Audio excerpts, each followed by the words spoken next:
Saya siap bekerja sama dan mendukung aparat penegak hukum dengan memberikan keterangan atau klarifikasi apabila diperlukan. Pagi semua. Ya, udah siap ya? Ya. Oke, selamat pagi semuanya. Saya hadir di sini. Apa? Udah?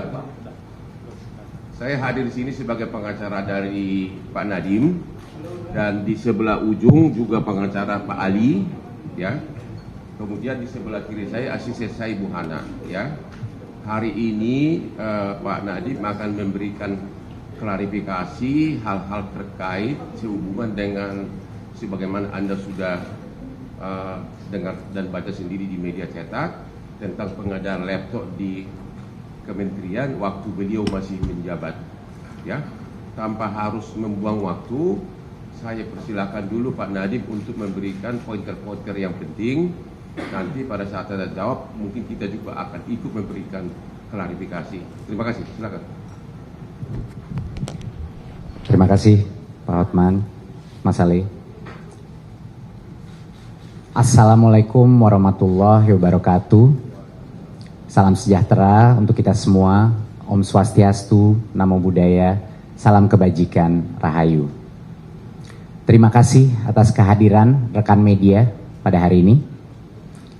Saya Nadiem Anwar Makarim, dalam kapasitas saya sebagai warga negara Indonesia yang memiliki hak dan kewajiban terhadap undang-undang dan hukum yang berlaku.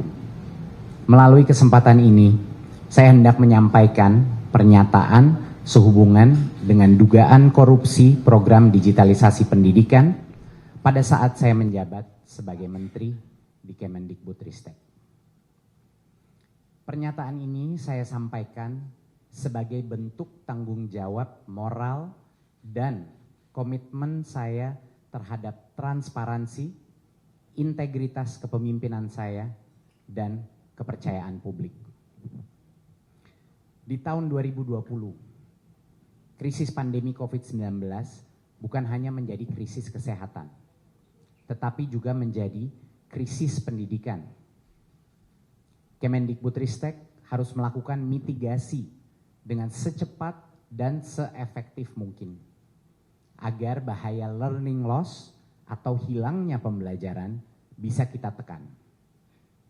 Sehingga program pengadaan peralatan teknologi informasi dan komunikasi atau TIK yang termasuk laptop adalah bagian dari upaya mitigasi resiko pandemi untuk memastikan pembelajaran murid-murid kita tetap berlangsung. Kemendikbudristek melakukan pengadaan 1,1 juta unit laptop beserta modem 3G dan proyektor untuk lebih dari 77.000 sekolah dalam kurun waktu 4 tahun. Selain mendukung pembelajaran jarak jauh, perangkat TIK itu juga menjadi alat peningkatan kompetensi guru dan tenaga kependidikan. Dan juga untuk pelaksanaan asesmen nasional berbasis komputer atau ANBK yang menjadi instrumen sensus kami untuk mengukur capaian pembelajaran dan juga dampak daripada learning loss. Saya sepenuhnya menyadari bahwa dalam setiap kebijakan publik, pengawasan dan akuntabilitas adalah hal yang tidak bisa ditawar. Selama saya menjadi Mendikbudristek, setiap kebijakan dirumuskan dengan azas transparansi, keadilan, dan itikat baik. Untuk menanggapi proses hukum yang saat ini tengah berjalan terkait pengadaan laptop Chromebook, saya menyampaikan hal-hal berikut. Saya menghormati dan mendukung sepenuhnya proses hukum yang sedang berlangsung. Penegakan hukum yang adil dan transparan adalah fondasi negara yang demokratis.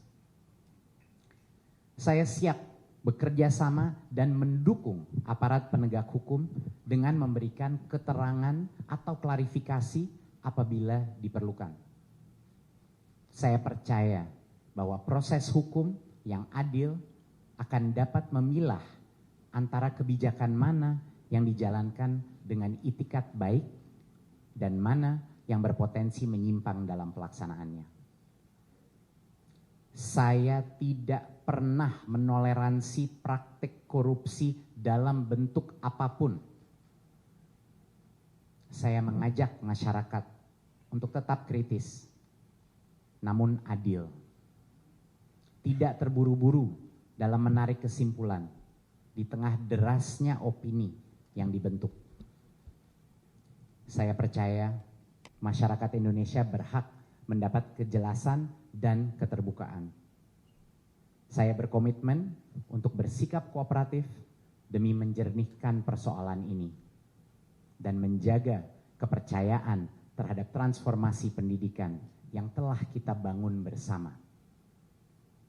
Terima kasih atas perhatian dan doa dari masyarakat Indonesia. Wassalamualaikum warahmatullahi wabarakatuh. Om Shanti Shanti Shanti Om. Namo Buddhaya.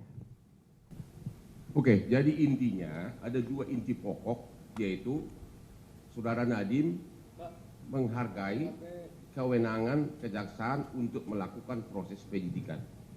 Yang kedua, Saudara Nadiem ada selalu di tanah air dan akan kooperatif setiap waktu dipanggil oleh kejaksaan. Hanya dua intinya dari segi apa yang diutarakan yang barusan. Sekarang untuk lebih substansi, kalau ada pertanyaan dari saudara wartawan silakan. Satu-satu dulu, dari mana nih? Ya, ICTV. Ya, silakan. Selamat pagi Pak. Perkenalkan saya Vito dari ICTV Indonesia. Selamat pagi Pak Nadiem. Satu aja ya, langsung singkat. Oh iya, Pak Nadiem, ini terkait pemanggilan Kejaksaan Agung terhadap staf khususnya Pak Nadiem. Kan selama ini mereka 3 orang ini kan mangkir nih. Apakah ada komunikasi dengan Pak Nadiem? Demikian.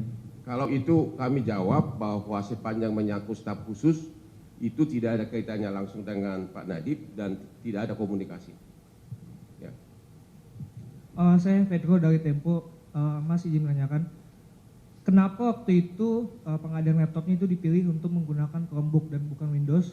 Dan yang kedua, apakah Mas sudah pernah dipanggil atau digeledah rumahnya? Itu aja. Oke, sebelum Pak Nadiem nanti menambahkan, perlu dijelaskan sebagai berikut.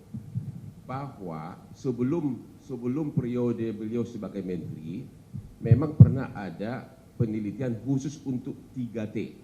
Itu daerah tertinggal yang tidak ada internetnya. Tapi proyek daripada beliau ini, apalagi waktu itu lagi corona ya, khusus memang untuk daerah yang non 3T, ya, yang memang ada internetnya lengkap. Dan hal itu sudah dilakukan pemeriksaan oleh BPKP dan menyatakan 90% lebih laptop ini terpakai, ya, untuk daerah. Jadi memang proyeknya beliau ini adalah khusus daerah yang non 3T, maksudnya khusus daerah yang ada internetnya lengkap. Jadi tidak benar bahwa dia sengaja rubah dari walaupun 3T dipaksakan, itu tidak benar. Itu proyek benar ya. Bisa dijelaskan khusus itu dulu. Bisa. Ya. Terima kasih untuk pertanyaannya. Betul. Jadinya memang sepengetahuan saya ada narasi bahwa ada kajian yang menyebut bahwa Chromebook itu tidak cocok untuk diaplikasikan di sekolah. Saya ingin klarifikasi. Memang ada uji coba Chromebook yang terjadi sebelum masa kementerian saya. Jangan lupa ya, sebelum. Ya. Dan uji coba tersebut itu dilakukan di daerah 3T.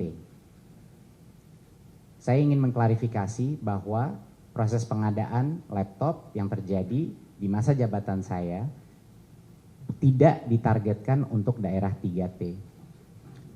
Yang boleh menerima laptop dari pengadaan ini hanya sekolah-sekolah yang punya akses internet.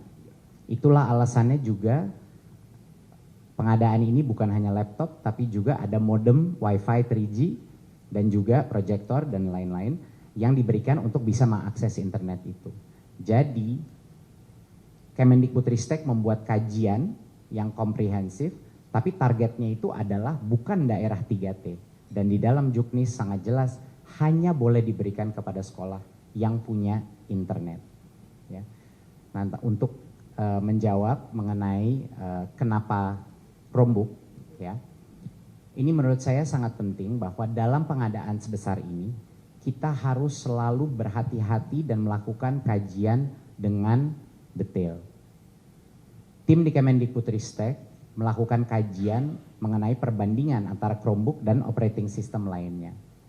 Dan satu hal yang sangat jelas pada saat saya mencerna laporan ini adalah dari sisi harga, Chromebook itu kalau speknya sama selalu 10-30% lebih murah.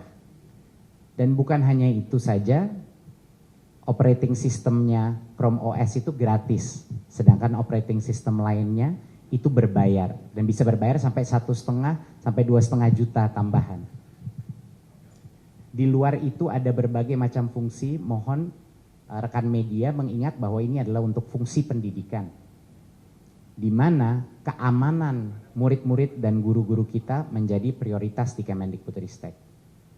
Dan salah satu hal terpenting dari kajian tersebut adalah kontrol terhadap aplikasi yang bisa ada di dalam Chromebook ini untuk melindungi murid-murid dan guru-guru kita dari pornografi, judi online, dan digunakan untuk gaming dan lain-lain. Itu bisa terjadi tanpa biaya tambahan lagi. Sedangkan operating system lain akan ada biaya tambahan. Jadi berbagai macam alasan di dalam kajian ini benar-benar menunjukkan kenapa ada keunggulan dari aspek Chromebook. Dan satu klarifikasi lagi bahwa Chromebook itu bisa digunakan secara offline walaupun fiturnya lumayan terbatas. Terima kasih. Jadi pertanyaan pertama yang paling basic adalah, kan yang pertama kan seolah-olah Nadiem ini merubah kajian. Itu paling basicnya di situ. Unsur melawan hukum yang dituduhkan itu merubah kajian agar Chromebook dimenangkan. Ternyata itu dua kajian yang berbeda. Kalau kajian yang pertama itu adalah untuk daerah 3T, yaitu daerah tertinggal, pokoknya daerah tertinggal lah. Itu ada dilakukan kajian itu sebelum beliau jadi menteri. Ya. Kenapa? Jadi yang mengatakan bahwa tidak cocok itu untuk daerah tertinggal itu memang tidak cocok, tapi kan proyek beliau ini bukan untuk daerah tertinggal. Kalau boleh saya klarifikasi, itu sebenarnya bukan dalam bentuk kajian, tapi dalam bentuk uji coba Chromebook di daerah 3T. Sebelum masa saya menjabat. Sebelum, jangan lupa sebelum. Dan mungkin bisa saya tambahkan juga bahwa untuk daerah 3T di bawah masa jabatan saya ada program terpisah namanya Awan Penggerak, di mana kita membantu sekolah yang tidak punya koneksi internet. Awan Penggerak. Awan Penggerak. Dan itu ya. Awan Penggerak. Ya. Dan itu adalah program di mana kita memberikan device khusus local cloud kepada sekolah-sekolah yang tidak punya internet. Jadi beda programnya dengan pengadaan Chromebook, di mana itu untuk mayoritas sekolah yang punya koneksi internet. Terima kasih.